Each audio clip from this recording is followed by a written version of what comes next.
Bonjour à tous et bienvenue dans ce journal. La République démocratique du Congo réconforte sa position dans le classement de la Fédération internationale de football association. Elle prend la 88e place sur le plan mondial et la 20e en Afrique pour le mois d'avril. La suite du processus électoral verra l'implication des hommes des églises qui ont été sollicités par la Commission électorale nationale indépendante pour qu'ils s'impliquent prochainement dans les médiations et les règlements des conflits électoraux. Le ministère de la Santé et World Vision ont fait hier un plaidoyer pour réclamer l'augmentation allouée à la santé des enfants. Ceci pour résoudre ce taux de 46 500 enfants de 0 à 5 ans qui meurent chaque année des maladies évitables par la vaccination. La Semaine mondiale d'action fait un éclairage inquiétant sur la situation des enfants âgés de 0 à 5 ans. 46 500 meurent chaque année en RDC, tel que le relève World Vision. Le chiffre effrayant est dû au manque des ressources financières suffisantes dans le secteur de la santé. 7,8% du budget congolais alloué à la santé demeure loin de combler le déficit de 7,2% restant pour atteindre les 15% consentis par le gouvernement congolais à Abuja. Ce manque des ressources financières suffisantes pour le secteur de la santé expliquerait le 465 000 enfants de 0 à 5 ans qui meurent chaque année des causes évitables. Pour susciter l'intérêt des décideurs politiques et des partenaires à poser des actions concrètes pour la santé des enfants, le ministère de la Santé publique, en partenariat avec l'ONG World Vision, en fait le plaidoyer au Parlement. Le meilleur et premier encadrement, c'est la santé. Parce que la santé englobe tout.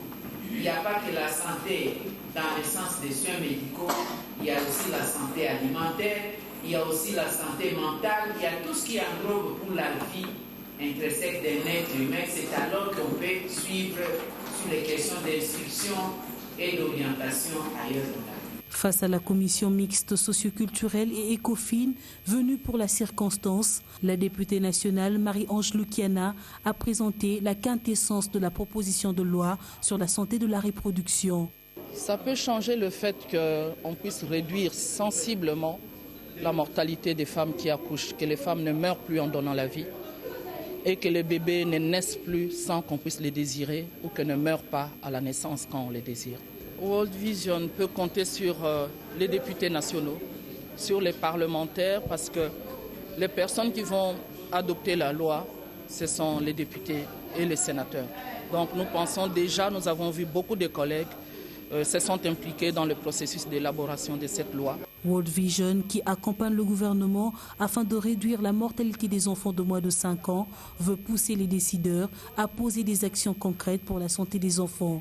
Durant cette semaine, nous voulons mobiliser beaucoup plus de monde pour appuyer la survie de l'enfant et dire non au décès évitable des enfants de 0 à 5 ans. Nous entendons de vous un engagement à faire tout ce qui est à votre pouvoir, s'il vous plaît, pour dire non au décès évitable des enfants de 0 à 5 ans en RDC. À l'issue de cette rencontre, les élus du peuple ont pris l'engagement en levant leurs 5 doigts, signe des 5 ans de l'enfant, pour soutenir cette campagne de la survie de l'enfant. Des chefs des confessions religieuses ont passé hier des moments intenses avec l'abbé Apollinaire Maluma Muolongu afin de partager de communes visions sur la manière d'intervenir le moment venu dans la médiation des conflits électoraux, de sorte à mieux départager des candidats en opposition. La défense de l'intégrité et la promotion du processus électoral intègre passe par l'implication de tous les acteurs à tous les niveaux. Il faut des mesures adéquates au contexte reposant sur des principes directeurs de l'intégrité électorale pour que règne l'état de droit, non seulement à même de s'exprimer par le vote, mais aussi gérer des conflits électoraux. La Commission électorale nationale indépendante s'invite au renforcement des capacités de représentants de confessions religieuses sur le leadership et gestion des conflits des acteurs électoraux par le biais du lancement de la Commission d'intégrité et médiation électorale. Nous-mêmes, nous disons sans cesse que nous voulons des élections libres, démocratique, mais nous ajoutons toujours transparente, crédible, honnête, juste. Et nous savons bien que pour y arriver, c'est une grande interaction entre toutes les parties prenantes au processus électoral. En fait, l'intégrité s'impose à tous. Nous tous nous sommes appelés à être intègres, mais à promouvoir aussi des processus intègres. Des efforts sont à fournir dans la mobilisation avant et pendant le processus en vue des élections apaisées fondées sur la vérité et non sur la manipulation. Ce cadre est par excellence le mieux pour nous de rendre effective la commission d'intégrité et de médiation électorale avec comme mission de garantir l'intégrité du processus électoral en servant de plateformes de prévention et de gestion des conflits liés aux élections par la médiation tout au long du cycle électoral.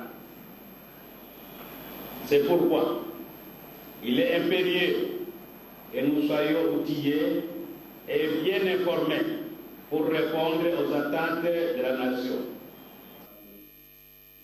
Le processus électoral n'est pas une tâche exaltante, mais exigeante vis-à-vis de tous. Et c'est sur ces entrefaites que le représentant de l'Union africaine est arrivé à la CENI pour la ratification par l'institution d'appui à la démocratie de la charte signée depuis 2008 par l'organisation, une façon de favoriser la transition de la RDC vers une nationale respectueuse des cycles électoraux. La commission pluridisciplinaire pour le plaidoyer de ratification de la charte de l'Union africaine pour la démocratie, élection et bonne gouvernance a franchi le portail de la Commission électorale nationale indépendante. Objectif, échanger avec le président de cet organe d'appui à la démocratie. Nous sommes venus demander le soutien et l'aide du président de la CENI qui nous accorde volontiers. Et nous avons découvert qu'il travaille déjà dans ce sens-là. Il travaille à consolider les acquis, à faire de la formation pour que nos jeunes demain aient un comportement vertueux face à la démocratie. Un pays qui sort de crise, qui a connu une crise profonde, mais qui ces derniers temps a fait des progrès énormes. Et je crois que ces progrès ne peuvent être consolidés que si nous mettons en place des outils pour que notre jeunesse soit mieux formée. Et nous sommes venus aujourd'hui encourager les responsables et dire que c'est un combat que nous menons pour l'ensemble de l'Afrique. Et si ça marche pour nous, je suis sûr que le Congo étant le cœur de l'Afrique, ça marchera pour les autres pays aussi. Signataire de cette charte depuis 2008, les acquis de la démocratie en RDC se consolident. Le président de la CENI, lui, demande aux gouvernants de faire diligence.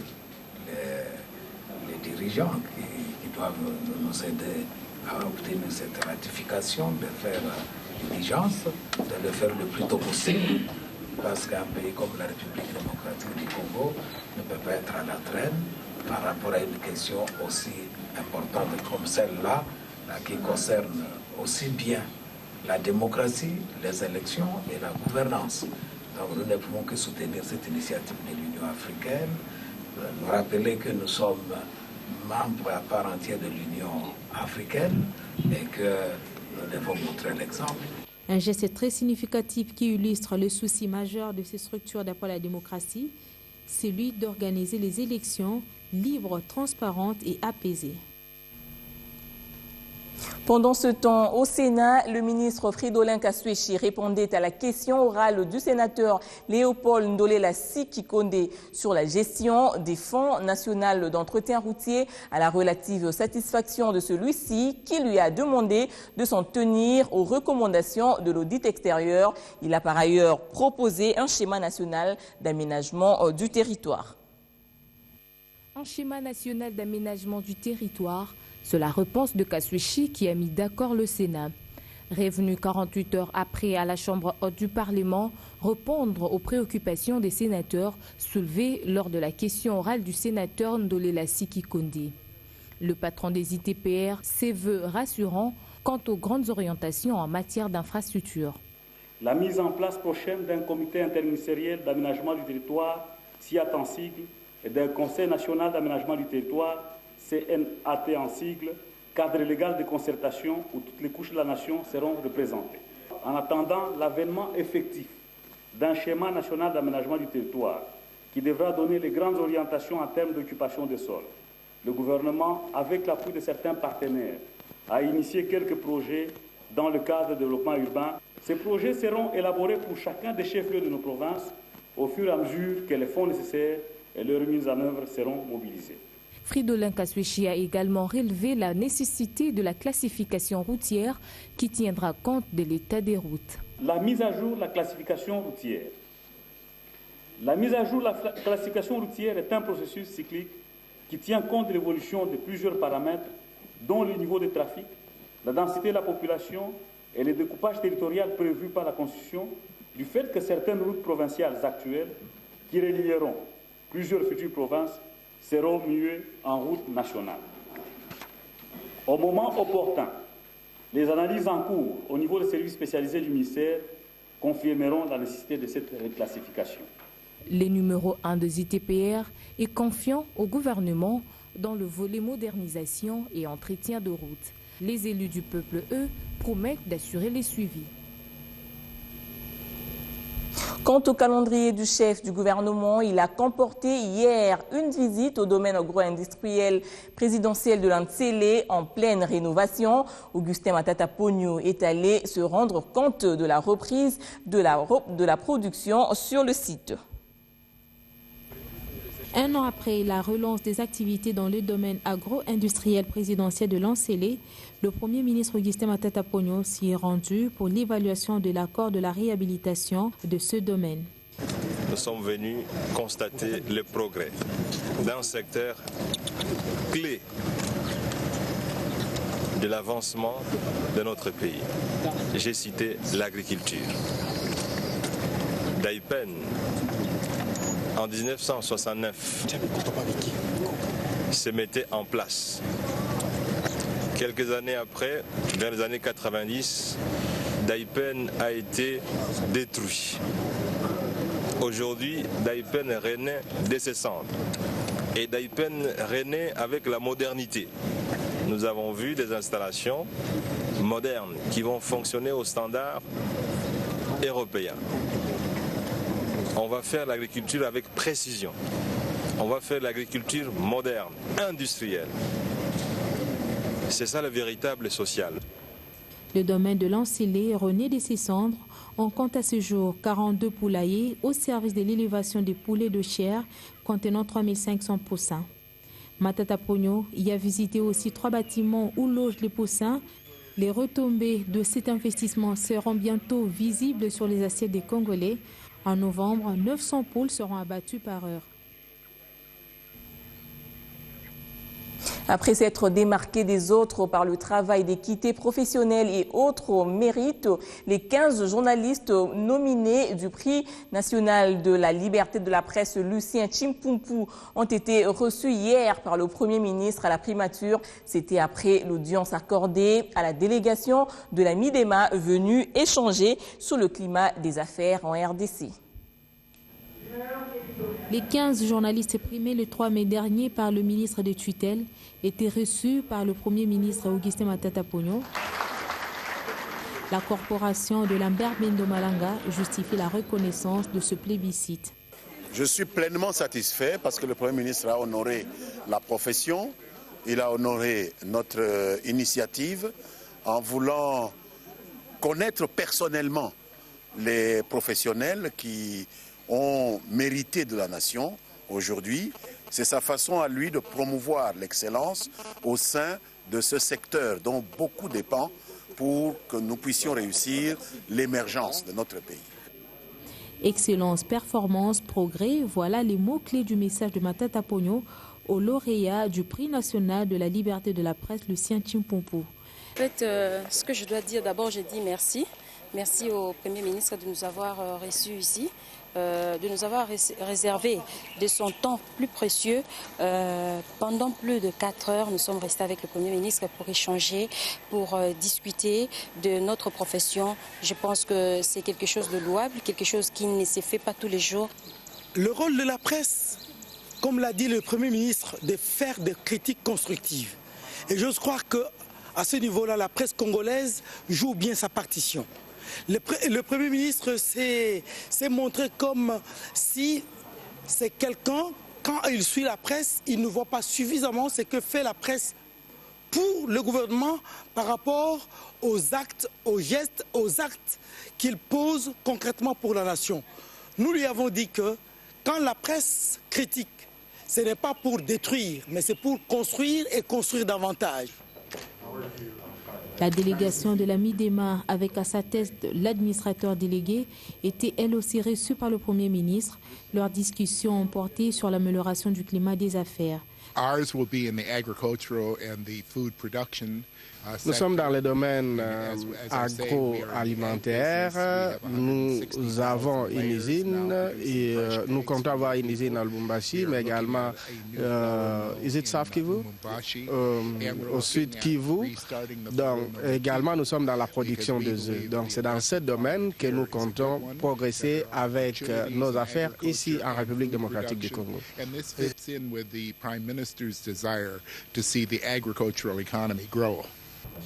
La République démocratique du Congo se veut un modèle de développement et un passage de l'agriculture de subsistance en agriculture moderne.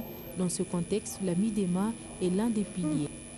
Nous sommes en semaine mondiale de l'éducation pour tous qui a pour thème cette année égalité des droits, égalité des chances, éducation inclusive pour les enfants en situation de handicap. À cet égard, un rapport sur l'éducation des enfants en situation de handicap en RDC a été publié hier. Suivez. La date butoir fixée pour la réalisation des objectifs de l'éducation pour tous était fixée pour 2015. À 7 mois de cette échéance, les résultats ne sont pas fameux. Plus de 57 millions d'enfants à travers le monde ne seront pas scolarisés d'ici l'année prochaine et dire que 7 millions d'entre eux sont congolais. Des efforts doivent être faits au-delà de 2015 parce que les objectifs ne seront pas atteints, mais de nouveaux objectifs, de nouveaux besoins vont naître. À partir de ce moment, nous avons voulu saisir l'opportunité que nous a offerte la Semaine mondiale d'action pour renforcer le plaidoyer pour une éducation de qualité pour tous. Mais vous savez, pour une éducation de qualité pour tous, l'enseignant joue un rôle capital. Et par rapport à ça, le plaidoyer doit être renforcé pour que les gouvernements, que les partenaires de la société civile, mais surtout que les partenaires techniques et financiers soient mobilisés pour recruter davantage d'enseignants, les former, mais aussi les motiver. La Semaine mondiale d'action de l'éducation pour tous met en exergue cette année l'éducation inclusive pour les enfants en situation de handicap. Notre appel, c'est de dire à nos autorités que les personnes avec handicap, elles ont de quoi à mettre au service de la nation pour l'éclosion sur le développement du pays. Et que le handicap ne peut pas être l'objet d'une quelconque exclusion. Enseigner, apprendre, atteindre la qualité de l'éducation pour tous, même après la date butoir de l'année prochaine. C'est l'objectif de la communauté internationale et de la Coalition nationale de l'éducation pour tous. Ouf de soulagement dans le secteur de transport routier à Lubumbashi. Les transporteurs ont salué la décision du maire de la ville d'interdire l'accès au parking à toute autre personne que les policiers affectés à la circulation routière pour effectuer d'éventuels contrôles. Jean-Jacques Lukumwena. 4 jours après le soulèvement des chauffeurs desservant la ligne Ville-Kassapa, Ville-Texaco, Kra et Bel-Air, le calme et la quiétude semblent régner dans les arrêts bus. Les chauffeurs s'accordent pour saluer la décision du maire de la ville, Jean-Oscar Sangouza Mutunda. Ils affirment que ces derniers jours, ils font leur travail de transport en toute quiétude. Les agents du bureau de tenue civile et SNPR qui les tracassaient ne sont plus visibles dans les arrêts bus. La mesure salvatrice pour ces chauffeurs, c'est l'interdiction d'autres services qui la PC d'accéder dans le parking. Mais les chauffeurs plaident pour la réduction du nombre des éléments de la police de circulation routière dans le parking. Chaque chauffeur est obligé de verser la somme de 5 000 francs congolais en raison de 1 000 francs par PCR. Certains ne savent plus bien rendre compte aux propriétaires de véhicules. Mais un autre service persiste, c'est le service urbain de transport. Dans la vie de certains chauffeurs, ce service arrête certains véhicules par rancœur. Pour rappel, le lundi dernier, les chauffeurs boycottaient le transport en dénonçant la multiplicité de taxes à verser à différents services. Et ces mouvements n'avaient pas permis aux étudiants de se rendre aux cités universitaires. À travers les lignes, le gouvernement congolais, par le biais du ministre des Affaires étrangères, que cite le modérateur, aurait, d'après des sources rejetées, toute proposition d'arrangement à l'amiable de la commission spécialisée de l'ONU astreinte à traiter le différend qui oppose l'Angola à la RDC sur l'exploitation pétrolière vers le large de la RDC. L'État angolais exploiterait encore aujourd'hui à son propre compte une partie de la zone économique exclusive congolaise, de même que celle qui s'étend sur la mer territoriale et sur sa zone contiguë aux grandes dames des autorités de Kinshasa, décidé de recouvrer leurs droits maritimes. Démission, scandale, forum des As. C'est avec ce crédit que des députés ont salué hier le départ de l'hémicycle de la ministre de la Justice et des Droits humains, Wivine Mumba. Et ce bien après que ces 3 projets de loi soumis à l'examen soient rejetés par l'Assemblée plénière. Il s'agit du projet de loi modifiant et complétant la loi organique portant organisation, fonctionnement et compétences des juridictions de l'ordre judiciaire en matière de répression des crimes contre l'humanité et des crimes de guerre, du projet de loi portant code de justice militaire et celui portant régime de déclaration du patrimoine. En sport, les judokas kinois ont de l'imagination fertile au point où ils cherchent comment vivre des combats, mais aussi d'une profession spécifique, et ils ont à cet effet choisi de s'enquérir des potentialités qu'offre l'Institut national de préparation professionnelle en la matière. C'est une visite dont l'activité exercée par les visiteurs, ici, n'aurait à première vue rien à voir avec le centre visité. Il s'agit des léopards judo qui ont eu droit à une visite guidée à l'Institut national de préparation professionnelle. Il était question pour ce dernier de se faire une idée précise sur les différentes filières organisées au sein de cet institut. L'objectif étant de préparer ces athlètes à exercer un métier après leur carrière des judo. Cela pour une auto-prise en charge. L'initiative prise par la fédération elle est bonne d'autant plus que nos jeunes, non seulement ils vont faire le sport, mais après le sport, ce sont des pères de famille. Après le sport, il y a l'autoprise en charge. Après le sport, ils ont des petits problèmes par-ci, par-là. Mais pourquoi ne pas leur apprendre le métier de façon qu'ils puissent résoudre d'eux-mêmes ce genre de problèmes-là?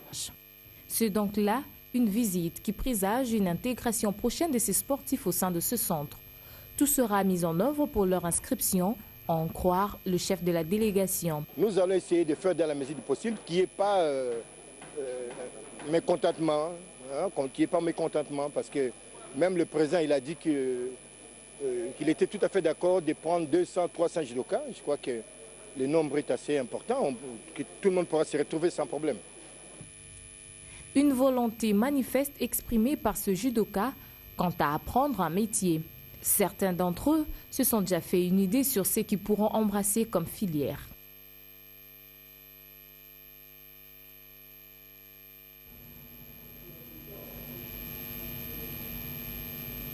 Une note noire dans ce journal, la RDC vient encore de perdre l'un de ses grands cadres scientifiques, le professeur d'université Kapetanzovu Ilunga, ministre honoraire des Sports, ancien directeur général de l'IPN, est décédé ce mercredi 7 mai 2014 aux cliniques universitaires de Kinshasa. L'illustre disparu n'a pas pu résister longtemps après la mort de son épouse avec qui ils avaient fait 44 ans de vie commune. Pour son voyage vers l'au-delà, le corps du professeur Kapetanzovu Ilunga sera retiré de la morgue des cliniques universitaires demain samedi à 9h pour le culte d'action de grâce en la chapelle Notre-Dame de la Sagesse de l'Unikin. Juste après, à 11h, interviendra la séance académique et à 13h, le cortège se dirigera vers le cimetière de Benteke. Nouvelle cité, Biwan présente ses condoléances les plus attristées au grand chef Munongo ainsi qu'à toute la communauté Yeke et Sanga. Nous allons terminer avec le 7e art. Le programme du Festival du film européen est désormais connu. Il a été annoncé par le directeur adjoint de l'Institut français Al-Delà Gombe en présence de l'ambassadeur de l'Union européenne en République démocratique du Congo. Double annonce sur cette rencontre. Le festival du film européen qui se tiendra du 10 au 16 mai à l'Institut français de Kinshasa et la présentation du programme mai-juin 2014 de la Halle de la Gombe en présence de l'ambassadeur de l'Union européenne en République démocratique du Congo, Jean-Michel Dumont, et de quelques artistes. Christophe Roussin, directeur adjoint de l'Institut français de Kinshasa, a aussi annoncé la première édition du Festival du cinéma au féminin, CINEF, avec pour thème l'autonomisation de la femme artiste congolaise à travers la culture.